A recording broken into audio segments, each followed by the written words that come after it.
हमने अपनी पिछली वीडियो में पढ़ा था moles in terms of weight, और वो था हमारे पास given mass upon atomic mass या मोलर मास, या फिर हम वेट भी ले सकते हैं, weight upon atomic mass molar mass.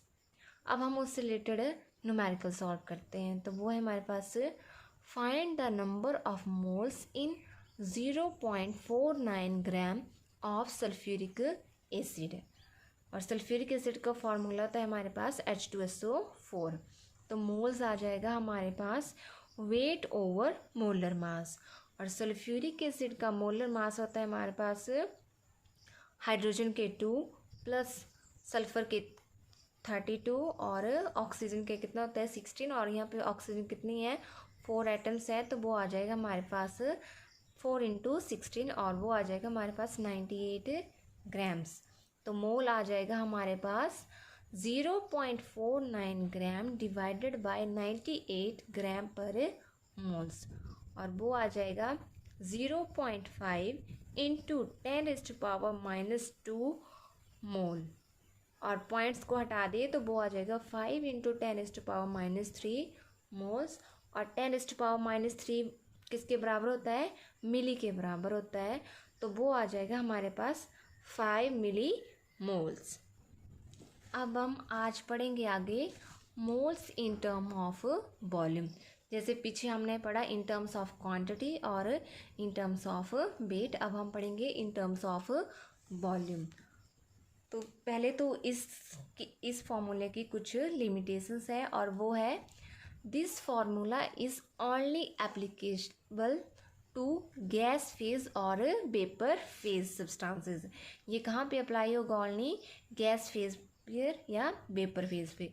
इसको हम सॉलिड या लिक्विड फेज में अप्लाई नहीं कर सकते हैं, ठीक है। और जो पीछे वाले 2 फार्मूले थे उनको हम तीनों फेजेस में, तीनों स्टेजेस में अप्लाई कर सकते हैं, लिक्विड स्टेट में भी, सॉलिड स्टेट में भी और गैस स्टेट में भी, ठीक है।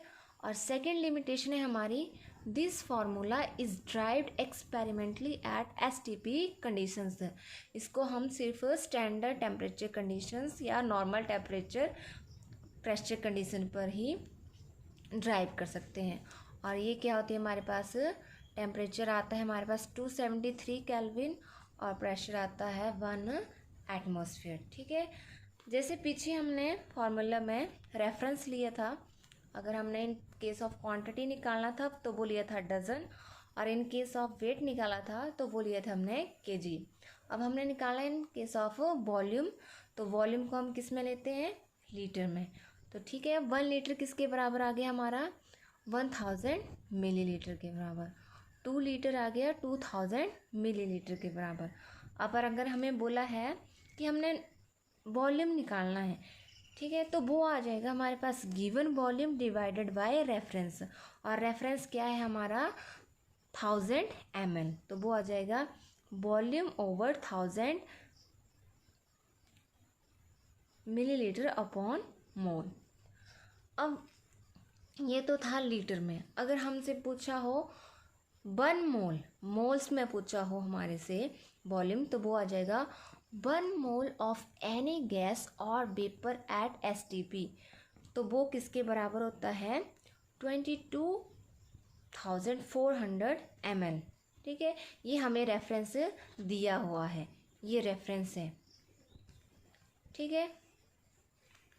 तो वो आ जाएगा हमारे पास mole is equal to volume of gas और vapour at STP divided by 22,400 ml पर मोल्स में, ये मिलीलीटर में है। और अगर हमने लीटर्स में निकालना हो तो वो आ जाएगा 22.4 लीटर पर मोल। ये जो 22,400 मिलीलीटर है वो हमारा रेफरेंस है, ये एक्सपेरिमेंटली ड्राइव्ड वैल्यू है। और उसी तरह अगर हमने वॉल्यूम निकालना हो तो वो आ जाएगा मोल्स इंटू 22.4 लीटर पर मोल्स, ठीक है। अब हम इससे रिलेटेड कुछ क्वेश्चन करते हैं। तो हमारा फर्स्ट क्वेश्चन है, if 11.2 ml methane gas is given as sample for any chemical reaction then find out moles of methane gas at STP। हमें यहाँ पे STP की कंडीशंस बताई हुई हैं, तो हम इसको इजीली कर लेंगे। अगर नहीं बताया होगा तो ये क्वेश्चन क्या होगा, अनवैलिड, अनएप्लीकेबल होगा, क्योंकि ये सिर्फ किस स्टैंडर्ड टेम्परेचर कंडीशन पर ही वर्क करता है, टेम्परेचर प्रेशर कंडीशंस पे। तो वो आ गया हमारे पास, moles is equal to volume of gas in litre divided by 22.4 litre पर मोल्स। अब हमें यहाँ पे दिया है मिलीलीटर में, तो इसको हमने लीटर में कन्वर्ट किया, तो वो हमारे पास आ गया 11.2 into 10⁻³ litre divided by 22.4 litre पर मोल्स में। लीटर से लीटर कैंसिल हो गया और ये आ गया हमारे पास मोल्स में, तो वो आ गया 0.5 इंटू 10⁻³ मोल्स, या 10⁻³ किसके बराबर होता है, मिली के बराबर, तो वो आ गया 0.5 मिली मोल्स। ठीक है, तो इसी तरह आपने बाकी न्यूमेरिकल्स भी करने हैं।